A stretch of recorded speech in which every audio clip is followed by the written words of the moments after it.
J'ai 3 beaux garçons qui ont amené beaucoup d'amis à la maison. J'avais 3 enfants qui sont doués dans le sport, dès le jeune âge. Est-ce que c'était la discipline à la maison ou ce que c'était... Moi, je pense peut-être, parce qu'on était une famille très disciplinée. On se couchait de bonne heure, on mangeait bien.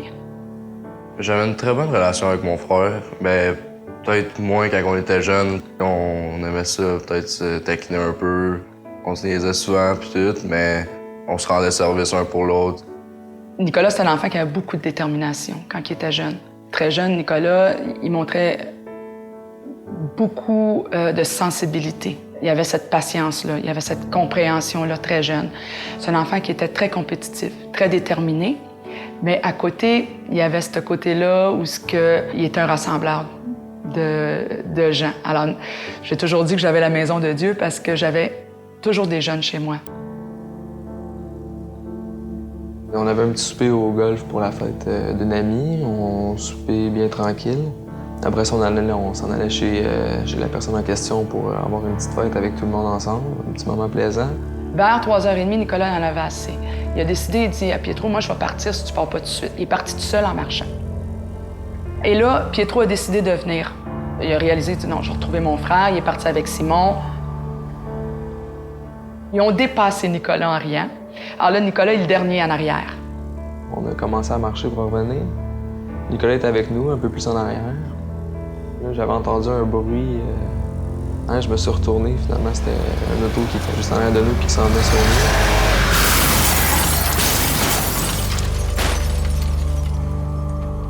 Sur le choc, un peu, on commence à regarder si tout va bien. Le conducteur est correct. Un peu sur le choc, lui aussi, on commence à ramasser les pièces du véhicule. Il y en avait un peu dans la rue, finalement. Je ramassais une pièce, 2 pièces, la 3e, malheureusement. Pietro, il s'est retourné de bord, il a vu son frère, il a essayé de réanimer son frère. Et après, les dommages collatéraux ont commencé. C'est Denis qui était répondre à la porte. Et là, on a vu 2 policiers qui ont annoncé à Denis qu'il est arrivé un accident et que Nicolas était décédé. Et là, j'ai entendu un homme crier, mais crier d'une rage. Oui, je le voyais, puis j'entendais des bruits, puis je savais pas trop. Puis là, il criait mon oncle, il disait que Nicolas, il est décédé, qu'il est mort. Et j'ai descendu dans l'escalier.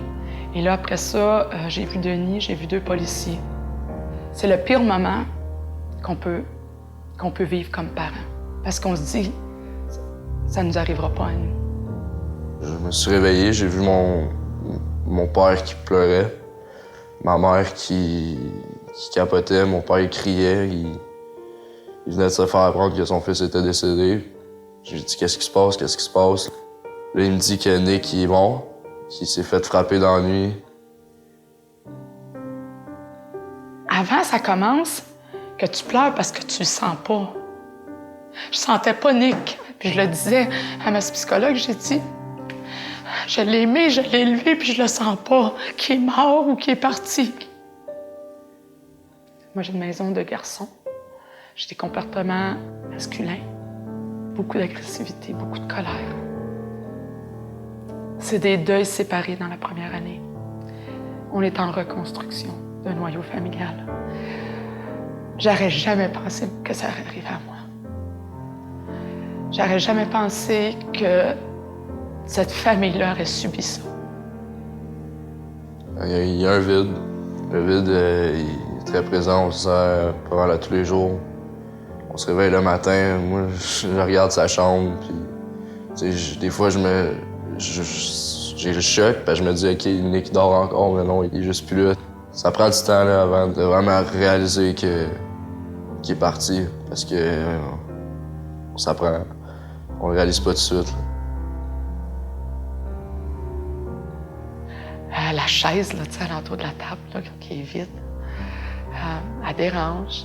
Je m'ennuie de Nick. On s'ennuie beaucoup des petites choses qu'il nous apportait. Les relations avec les frères. Il y a un trou, hein? Moi, je l'avais 3, hein? C'était l'enfant du milieu.